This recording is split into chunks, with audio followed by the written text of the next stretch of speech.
Welcome into a victory edition, post-game edition of Believe in Panthers live here on the Believe YouTube channel, youtube.com/@Believe. Desmond Johnson in the house with the Panthers all-time leading rusher, Jonathan Stewart, live from Bank of America Stadium, where the Panthers just put that thing on the Atlanta Falcons 30-0, shutting them out. First time the Panthers have won by this many points in terms of point margin since the 2015 season.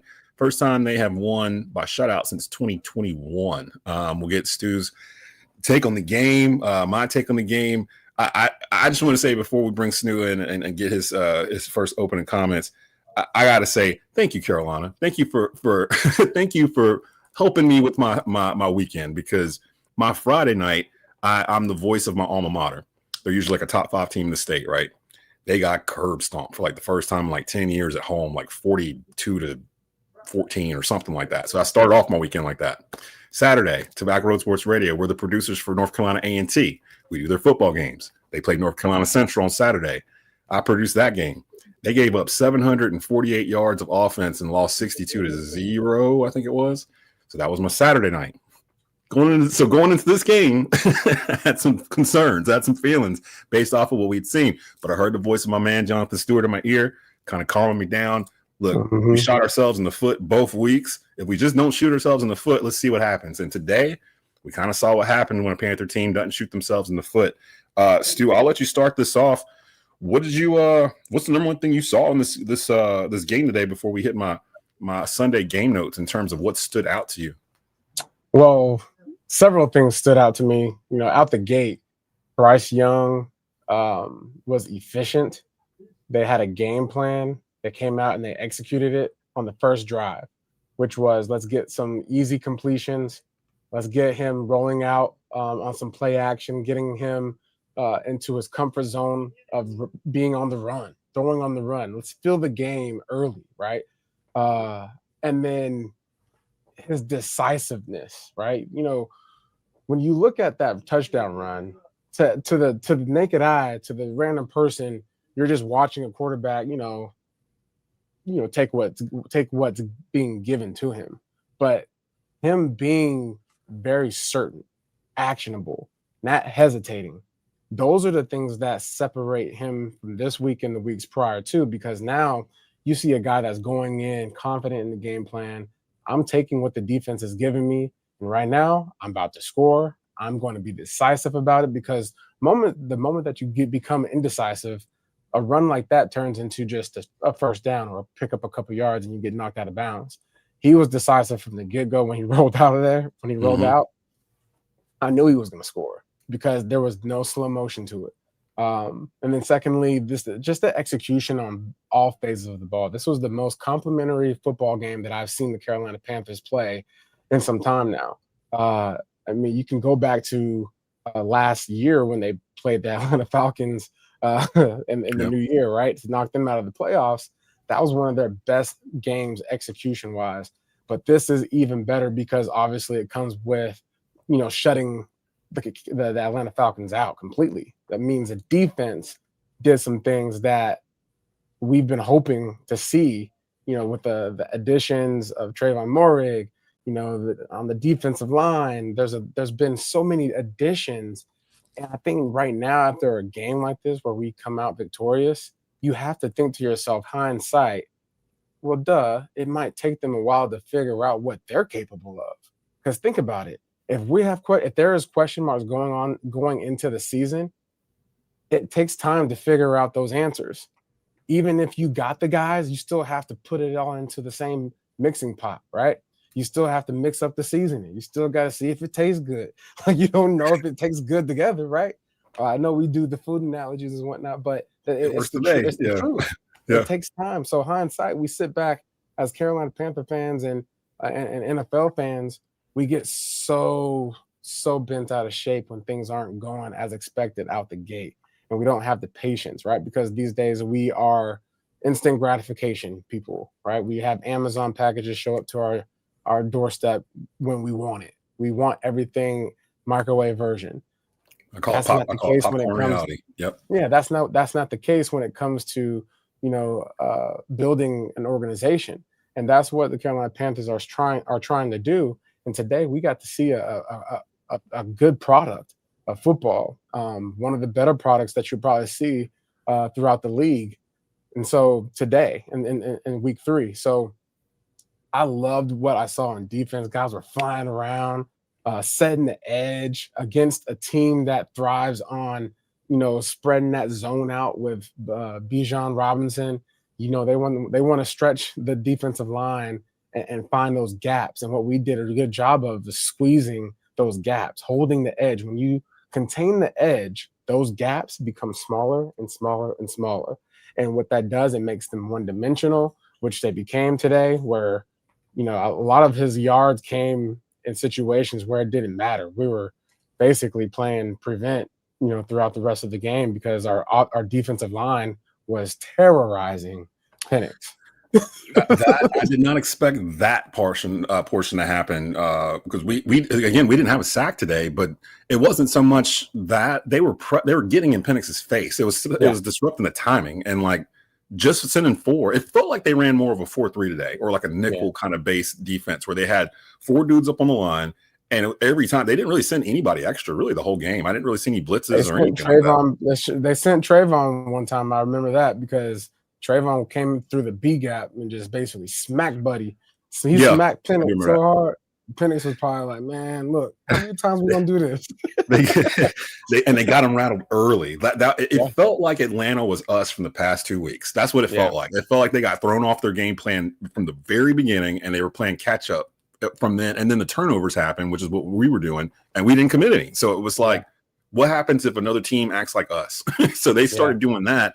And in the notes I wrote down, first thing I wrote down, no XL today. Moore got the start at wide receiver.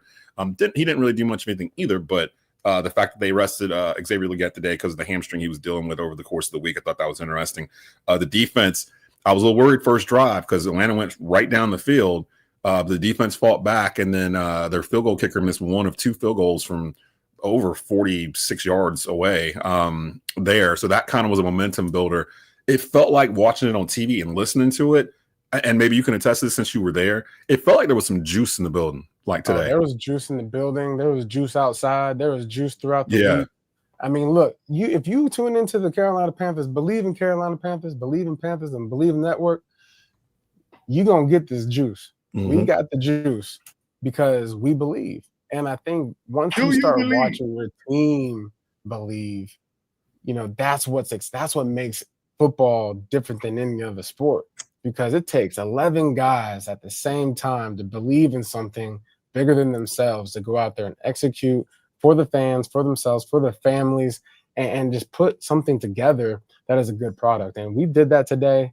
The Carolina Panthers, man, I look at we played Carolina Panther football, which is play defense, smack people in the face on offense and defense. Cade Mays, Zavala, they did a great job today filling in today. I mean, you train and you prepare like a starter. So their time's up now. They're starters, and they did a great job.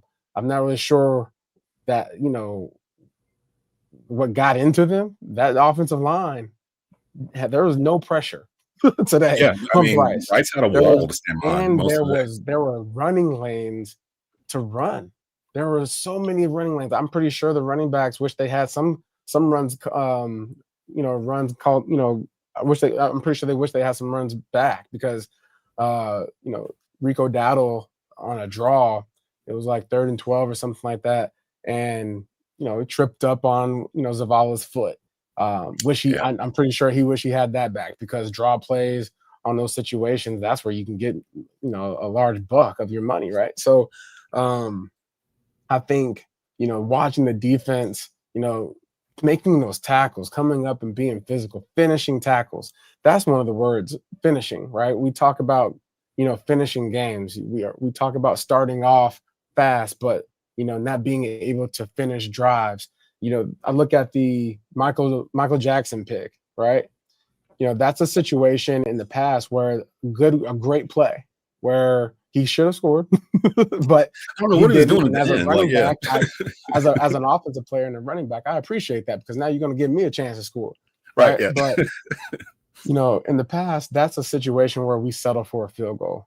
But instead, we milked the clock on 9 plays for 30 yards, and we just ran it down their throat, and we finished. We finished in the end zone with Rico Dowdle. The way he ran was really the DNA of this game today, which was smash mouth football. Him and Chuba Hubbard doing their business as usual. And the offensive line, again, I think we take this win and we take it with confidence and going into next week and just stack it. You got to stack it. You can't have any setbacks. You got to continue to move forward. You know what it takes to win these types of games. You don't have to throw for 300 yards and win a game. You can throw for $150 and make sure you have a solid run game and play defense. That's the Carolina Panther football way. But then when the time does happen, when the time does need for your quarterback to produce, we know Bryce Young has done that before. So we have we figured that the Carolina Panther team that we saw today can win games different fashion. Today was a day where we didn't need Bryce Young to win the game for us. The one thing to me, and I need to say it, and there's some people in the comments here as we're live from Believe's YouTube channel talking about defensive coordinator Gio Evero needs his flowers today. Yes, he does, because I've been tough on him from the beginning of the season. I've been calling for him to be on the hot seat, and for good reason. You've been tripping. Now. Not in the first 2 weks. No. They were doing all the stuff they did today. They were not doing the first 2 weeks. They were actually tackling people. It's the little things. It depends. The little things matter so much, especially in football. And when you just do basic things like wrap up and tackle and do it all game, you get a better outcome than when you don't. Like when you shoulder tackle or whatever, or you just miss completely, or you're just out of assignment. They looked so much more prepared today than the first 2 weeks. Like they had a game plan and they were able to execute it, where the first 2 weeks it felt like they had the game plan and got thrown out within the first 8 minutes of the first quarter, and then they were scrambling. So at that point, the Panthers aren't good enough to scramble. They don't have enough talent on their roster to scramble when something like this happens. But when they can get it like this, where the defense sets the tone early, the offense scores opening drive touchdown, sets the tone early, you get a stop on your first defensive thing. When they're going down the field, they drove down the field, you get a hard stop, and then you get them to miss the field goal. Football is a game of momentum to me, more so than any other sport. Like once the snowball starts rolling, and especially this weekend, like I opened up this segment, I realized that once that snowball gets rolling, I'm doing it for forever. It's hard to stop that snowball going downhill and push it back up. Like in football, usually the team that pushed it down the hill, it's going to go all the way down the hill at that point. You're not going to roll one down there with them too. You're doing like this, trying to stop it. And we've been like that for the first 2 weeks. Today was the first time, probably maybe since 2015, where I felt like we're going to win this game going away from it. I got a chance to talk with Trey Boston a couple of weeks ago about Thieves Ave. And for the new Panther fans that don't know what Thieves Ave is, it consisted of a defense that basically wanted to steal and destroy and be reckless on defense and relentless, right? Attacking everything. The ball is mine. Wherever you are, I'm getting the ball. You are in my house. Like whatever a thief is, that's what happened today. The Atlanta Falcons came in our house, tried to steal something, but instead they got stolen. They got their shoes taken. They got completely stolen. 30-0. I saw a peanut punch today at the very end. A peanut punch, in the late fourth quarter, right? Like that was huge because they were trying to not get skunked. They were trying to at least get a field goal. And so that was a huge play because you're protecting, and that's what I like too, right? You're fighting for the extra. We have the game in the bag, but you're wanting to step on their throat, even though you have the game in the bag. That's a sign of a good team. And what was I going to say? The Shaw Smith Wade interception. Pick six. Yeah. The pick six. Man, listen, that pick six, once that happened, I thought to myself, oh, this is Thieves Ave. Yeah. This is like the way, because Penix was doing this all game. He would go through his progression, boom, when he had time. He'd go through his progression, and the last person on the progression was Bijan Robinson. Yeah. And so boom, boom, boom. And lo and behold, Shaw Smith Wade said, enough of this. He timed I'm it tired of perfectly you and too. your security blanket there, boy. that felt like film too. Like, because he timed it perfectly. He didn't take off until the ball was already out of his hands. So it was just like boom. He broke on that ball and it was a wrap, right? Yep. Security blanket stole. Penix, you gotta find another security blanket, dog. You gotta have multiple. But then on the other side of the ball, right, you got JC Horn. Like JC Horn was all up, whoever he was guarding, it didn't matter who it was. He was in their hip. You talk about security blanket, he was a fire blanket. He almost had an interception today too. Yeah, he was putting out fires all day. He had one bounce off his chest today. He could have had an interception. See, that's the thing too. It was 30-0, but this could have been 45-0. Easy. Nasty. Yeah, we left some stuff out there. Talk about the muff punt. We had a muff punt, and the defense overcame it. Stuff like that. That's game. That's football. That's big boy pad football. A situation like that, a couple of years ago, maybe last year, that team goes down there and scores a touchdown, or at least get a field goal if they had a good field goal kicker. They had one. Cool. What happened to the dude? Why did they let the dude go? Man, they doing Falcons stuff. You don't care about that. So I was like, did he get hurt? What happened? Like, that dude was killing us every time we saw him. The Ho kid or whatever, right? Well, whatever the kicker, whoever the kicker was today. Yeah. You're about to call Ho back and see if he wants to see if he wants to come back in here. 2 interceptions by the defense, 1 a pick 6 by Shaw Smith Wade. I thought special teams was on point today. Whoever our kicker is, the way he's kicking the football, I noticed that it bounces differently when it hits the ground. And the Falcons had problems like picking it off the ground on kickoffs like all day. Like, it was weird. I'd never really seen it before. It almost spins like this, like sideways, and then it bounces funny. And they were gauging the bounces wrong. And there was a couple times where the kickoff returner, it took him like 2 times to pick the ball up. Like, because he's hearing them coming. So he's like, oh. And then there would be like, they're starting on the 5-yard line. So like, field position all day. I know Bryce didn't have like a huge game stat wise, but it's kind of hard to do that when you're starting with like a 45-yard field. 45-yard field. Your play calling gets different because you don't necessarily have to take shots down the field. You can pick defenses apart. You're expecting, them to send some type of pressure your way, so you're just trying to get the ball out. There was a couple times where we did try to get, some deep shots to T-Mac, and although he didn't come up with certain catches and whatnot, that one where we got the flag there for pass interference. That's why you have a big presence like that. That's why you have a big body at receiver, because you can throw it up and you hope that he makes the catch. But even if he doesn't make the catch, the guy still has to guard him legally guard him. Mm-hmm. And it's very hard to do when you have a guy of his stature and DB that is maybe at max 6 foot, maybe. I don't know. That's like 6'4" or something like that. And plus his catch radius when he jumps, like, and the catch for first down, that little third down out route that he ran, and he just floated in the air. Did you see that? I wrote down in the game, Tet is capital IS our number 1 wide receiver. Like, there's no question about it. He's just different than every other wide receiver we have on the roster. And it's only took really 3 games to really notice it. And he didn't even have a big game today. I think he only caught like 3 passes or something like that, but they were big catches. He might be. I know Drake London's been in the game longer. And I know Mike Evans is down there in Tampa Bay. Oh, I know where you're going. I know where you're going. But hey, buddy, that conversation might need to be had. Like, the keys are out there for somebody to take. I ain't gonna say it yet because we still have a whole season left to play. But he kind of reminds me of playing just like it. He kind of reminds me of Mike Evans a little bit. Now I'm sitting there thinking about it, the way they play and the way their body builds are. That's not bad to have. Panthers, if you just joined us, Jonathan Stewart at the Bank of America Stadium. Desmond Johnson there with you. Our post game for Believe in Panthers. 30-0 win. The Panthers moved to 1-2 in the season. We finally get that cathartic at home win. And again, when I said earlier there was juice in the building, I could feel it through the TV.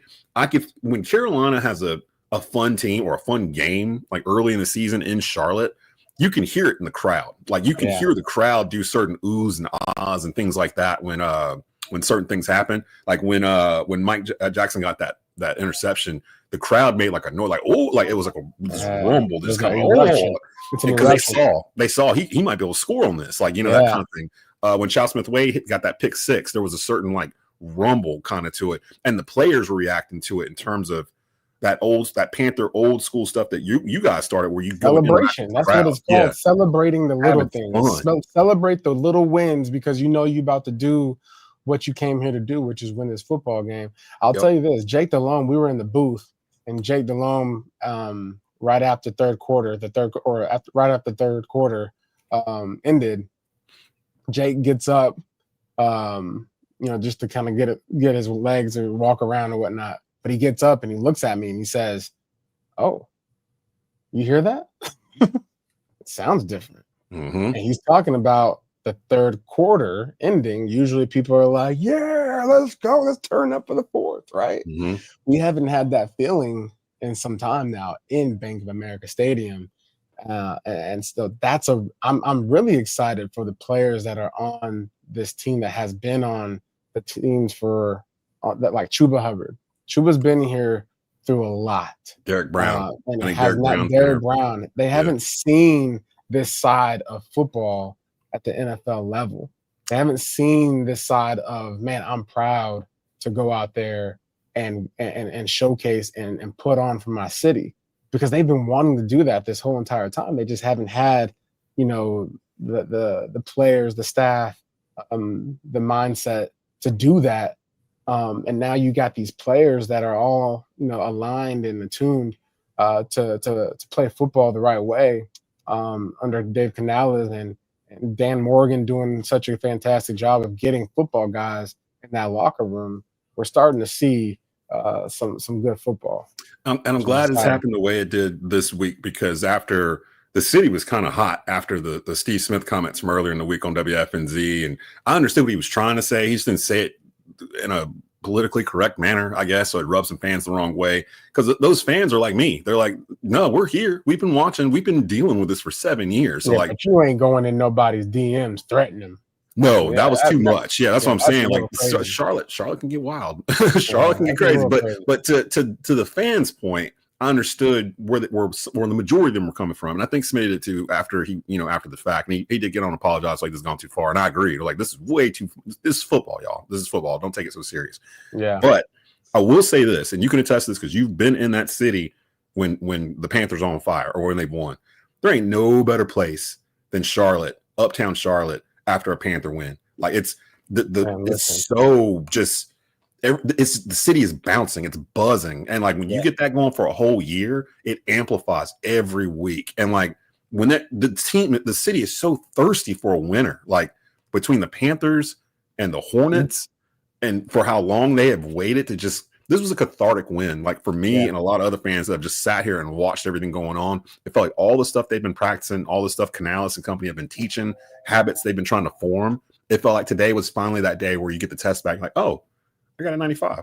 That studying actually paid off. We were the most prepared team today. Yes, clearly. There was a play where they tried to run a screen on their sideline, and Princely was right there, and it was only because he whooped the tackles behind so bad that he was in the way of the screen, right? Mm-hmm. So when you have 4 D linemen interior wise that can just get the job done. The DBs are playing in cloud, like the safeties are backing them up. The linebackers can play at with some space. You know what I'm saying? They don't have to be on edge all the time. They can see things develop in front of them, and then they can play fast. Right? We were the more prepared team today. Period. Which means we were well coached. Yeah. And I think it goes back to what I was saying earlier. We had question marks going into the season. It takes time still to find those answers, because even though you think you have the right product out there, it still takes time for it to marinate, right? We talk about cooking. And today, the defense went out there and cooked. They had seasoning. They had that Lowry's. They had salt and pepper, whatever you want. Exactly what they were doing. Yep. They had onions. They was in there sneezing, okay? Okay, so like so it takes time to marinate, and I think that for a Carolina Panther fan, if you got to see that product out there today, you respect the process a little bit more. Hindsight. You mentioned something as we close this out here. You mentioned something at the very beginning of this that they played. This is the first time in a long time that they played Carolina Panther football. And I've always said that I cannot think of a Carolina Panther team from 1996, the inception, all the way to now, where it was just an offensive-led team. The Carolina Panthers as a franchise, of historically, when they have a good team, is because they have a great defense. Like that's usually the backbone of it. Like usually it's the defense, the run game, and you have a quarterback that can actually go out and win a game for you. They've got pieces now. And again, I got to give Ejiro Evero his flowers because I was coming down hard on his defense the first 2 weeks. Maybe it was just matchups. I felt like going to this game, we matched up with Atlanta well. I felt like the whole nation was kind of overlooking it. And it was funny, too, when I was poking around after the game, going around channels, people were like, oh, and the shocker here, Panthers win 30 to something over the Falcons. Like everyone was saying shock. Like they were shocked that it happened. We weren't shocked. We weren't shocked. We were waiting on it. What I say the score is going to be? I said it's going to be 31-17. You did, yeah, because I kind of went like clutch the pearls when you did. I was like, really? Like, what do you seen to make you think that? Yeah. But hey, shows you what I know. So I was wrong, too. It was 30-0. 31-0. So it was 30-0. So, I mean, someone in the comment section, Federico L. Padrino, is asking, is JT Sanders okay? I don't think he returned. I believe he hurt his ankle. Yeah, he hurt his ankle. He rolled it on the first down catch that he got there. He hurdled somebody today because we're kind of thin. We're really thin at tight end, so hopefully it's not too serious and hopefully he can come back. He hurdled a dude. You remember that play? He hurdled that was one of those. Guy. That was when I was like, "Yo, the crowd is into this." Because like when he did that, the crowd was like, "Oh!" Like you could hear it like audibly, like over the TV. And I was like, when they're doing that kind of stuff, that means the stadium's full.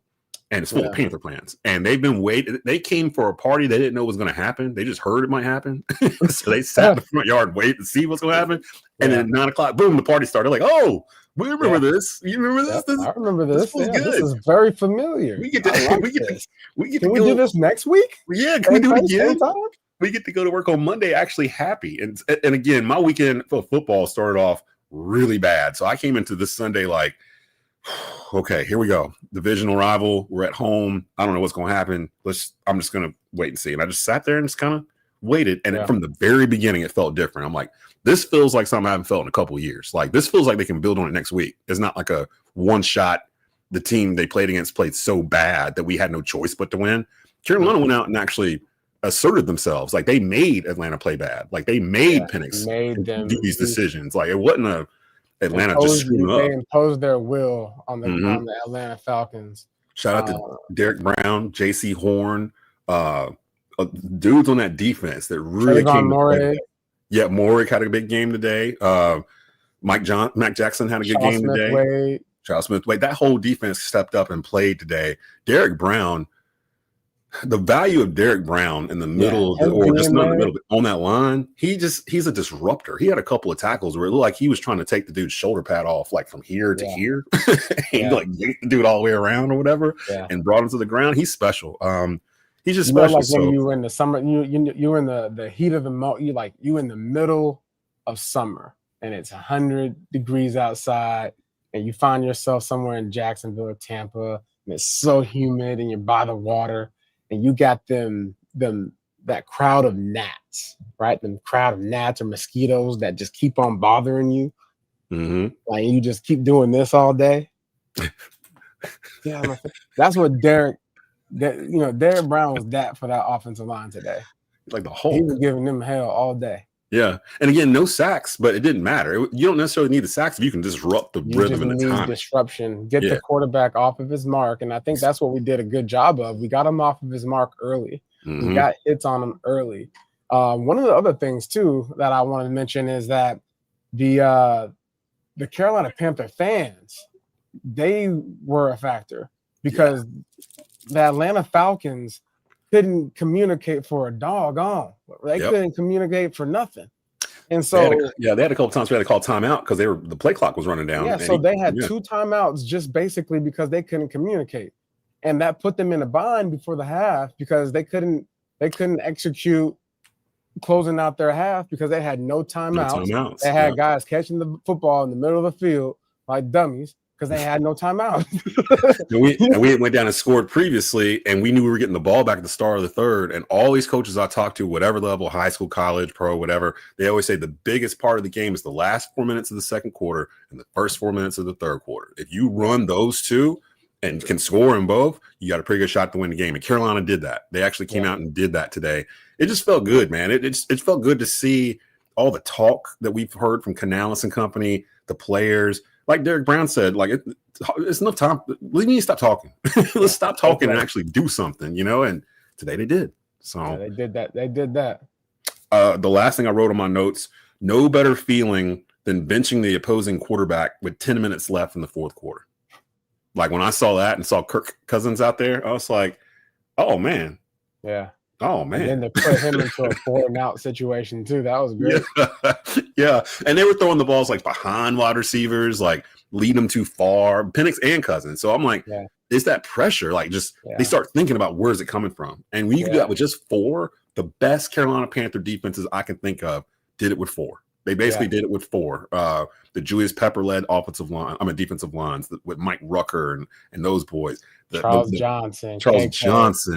I mean, you can go down like a list of Panther greats that have been leaders on the defensive line.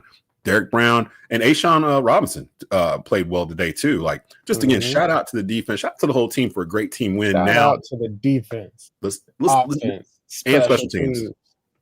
Special teams, everybody get a game ball. You get a game ball. You get it. But I will say this: we still have these costly penalties. Yes, that we got to get over. So if I'm as a player, I'm enjoying my wins, but I'm also going to be watching film with the mentality of, okay, why do we keep having these costly penalties, holding, where it could be 3rd and 2 instead it's a 3rd and 8, right? So we had a lot of those types of situations today with our penalties, where they came in moments in time where it put us in a bind. Where it could have, again, it should have been 40-something to 0 today. Yeah, Patriots next week, 1 o'clock on Fox as we get out of here. After that, you got a struggling Miami team, and then you got the Dallas Cowboys, who last time I checked were down to the Chicago Bears when I walked into the room a minute ago, and then the Jets after that. I ain't saying anything. I'm just saying, let's run it. Let's run it. I'm saying let's stack them. We're gonna run it. We're gonna run these next couple games. Patriots and Dolphins. Look, watch out. We coming. So we'll have our midweek episode. Probably drop Wednesday on the Believe Podcast Networks, where you get all your podcasts audio-wise and the videos exclusively on the Believe YouTube channel at youtube.com/@Believe. For Jonathan Stewart at Bank of America Stadium, I'm Desmond Johnson. You've been watching and listening to the Believe in Panthers post-game edition, victory edition. Panthers win 30-0 over the Atlanta Falcons to move to 1-2 in the season. Let's go get another dub next Sunday. We will talk to you guys and preview that midweek coming up here this week. Feels good to say it this week. Keep pounding.